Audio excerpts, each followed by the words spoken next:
आपण न वाफवता न उकडता भरपूर पदर सुटलेली आणि एकदम खमंग कुरकुरीत अळूवडी आपण आज मस्त अशी तयार करत आहोत। तर सगळ्यात खास गोष्ट म्हणजे की नेहमीच्या अळूवडीपेक्षा थोडी वेगळी अशी ही अळूवडी आहे। तर परफेक्ट होण्यासाठी बेसनाचं मिश्रण किती घट्ट ठेवायचं, पानावर थर किती पातळ द्यायचा, रोल किती घट्ट करायचा, या 3 गोष्टी खूप महत्त्वाच्या आहेत। तर व्हिडिओ शेवटपर्यंत नक्की बघा। सगळ्यात आधी आपण अळूची पाने तयार करून घेत आहोत। तर सगळ्यात आधी आपल्याला अळूची पाने स्वच्छ अशी मिठाच्या पाण्याने धुवून घेतलेली आहेत, पुसून कोरडी करून घेतलेली आहेत। पान कोरडी असणं खूप महत्त्वाचं आहे, कारण आता पान पालटं ठेवायचं आहे आपल्याला। आणि मागच्या बाजूला असलेला जाड शिरा आणि देठ धारदार सुरीने काढून घ्यायचं आहे। कडेला जाड शीर असेल तर ती सुद्धा काढून घ्या। आणि एक छोटीशी सिक्रेट ट्रिक यामध्ये अशी आहे की जाड शिरा काढल्यानंतर सुद्धा पानावर जो उंचवटे राहतात तर ते राहू नये म्हणून लाटण्याने पानावरून हलकंसं आपल्याला लाटणं फिरून घ्यायचं आहे। यामुळे पान एकदम मऊ गुळगुळीत होतं आणि बेसन व्यवस्थित पसरवता येतं। आता या रेसिपीचा सगळ्यात महत्त्वाचा भाग म्हणजे बेसनाचं मिश्रण आपण तयार करत आहोत। त्यासाठी मी येथे 10 अळूची पाने घेतली होती, तर त्यासाठी 20 मोठे चमचे बेसन घेतलं आहे। साधारण म्हणजे एका पानासाठी 2 चमचे बेसन आपण घेत आहोत। आता यासाठी आपण पाव वाटी तांदळाचं पीठ घालायचं आहे आणि तांदळाचं पीठ आपल्या अळूवडीला छान असं कुरकुरीतपणा देण्यासाठी खूप उपयोगी ठरतं। आता यामध्ये आपल्याला अर्धा चमचा हळद, त्यानंतर अर्धा चमचा मी येथे एक काश्मीरी मीठ तिखट घेतलेला आहे, चवीनुसार मीठ, एक मोठा चमचा तीळ आणि मुठभर आपण जर बारीक कोथिंबीर तुम्ही असेल तर ती चिरून घातली तरी हरकत नाही आहे। आणि त्याचबरोबर आपण हिरवी मिरची, लसूण, आलं, जिरं आणि कोथिंबीरच्या काड्या याचं पाणी न घालता जाडसर भरड करून घेतलेलं होतं। हे सुद्धा हे मिश्रण आपल्याला यामध्ये घालून घ्यायचं आहे। आणि यानंतर यामध्ये पाव ते अर्धा चमचा ओवा हातावरती चुरून तो सुद्धा आपल्याला घालायचा आहे। अळूची पानं काही वेळा खाजरी असतात, त्यासाठी मी येथे अर्धा लिंबाचा रस येथे मी घालून घेतला आहे। तुम्ही लिंबाच्या रसाऐवजी चिंच गुळाचा कोळ असेल तो घातला तरीच काही हरकत नाही। चिंच आणि गूळ समप्रमाणात भिजून बारीक करून आपल्याला 3 ते 4 चमचे चिंच गुळाचा कोळ यामध्ये घालून घ्यायचा आहे।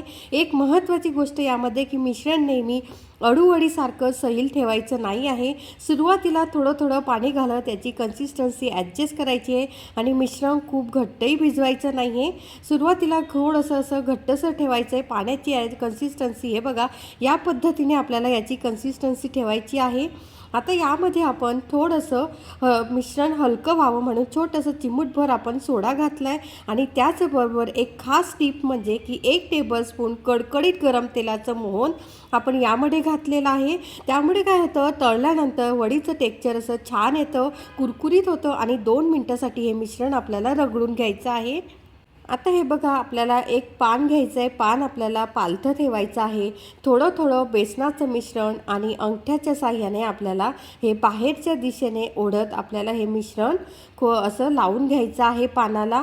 पण एक लक्षात ठेवा, खूप जाड आपल्याला ठेवायचं नाही आहे आणि पातळ किंवा एकसारखा थर आपल्याला या बेसनाचा पानाला देऊन घ्यायचा आहे। त्यावरती दुसरं पान आपल्याला ठेवायचं आहे।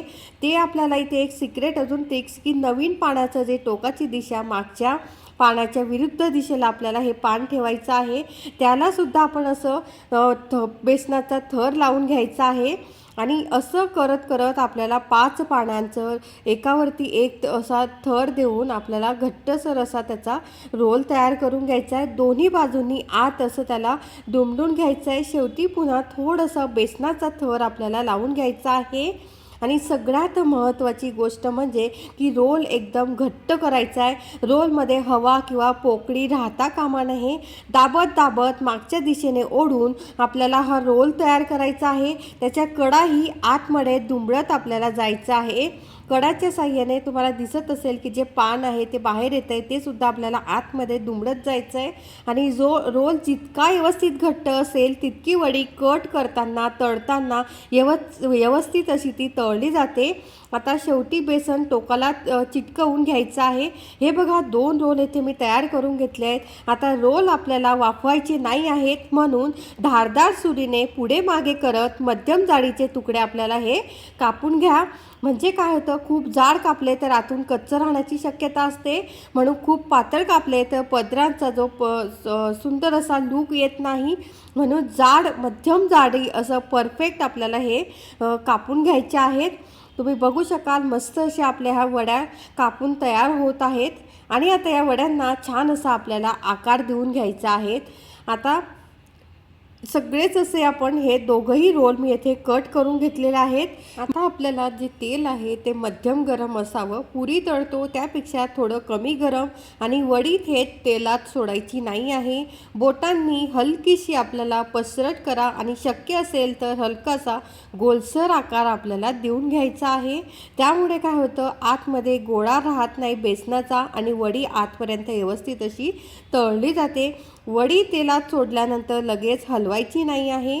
गॅस मध्यम ठेवायचा आहे आणि ही तेलावर तरंगायला लागली की हलका हाताने उलटून घ्यायचं आहे आणि दोन्ही बाजूंनी व्यवस्थित असं तळायचं आहे. बुडबुडे पूर्ण शांत झाले की वडी परफेक्ट तळली.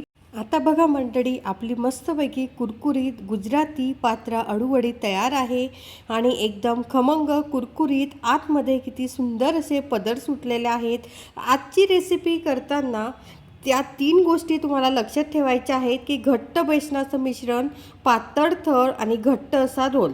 या 3 गोष्टी जर लक्षात ठेवल्या तर तुमची जी वडी आहे ती एकदम परफेक्ट अशी तयार होईल. तळताना मध्यम गरम तेल, ही चौथी अजून टीप महत्त्वाची आहे. वड्या पूर्ण गार झाल्यावर हवाबंद डब्यात ठेवा. आता तुम्हाला नेहमीची वाफवलेली अळूवडी आवडते की कुरकुरीत अशी गुजराती पात्रा वडी आवडते, कमेंट्स करून मला सांगायचं आहे.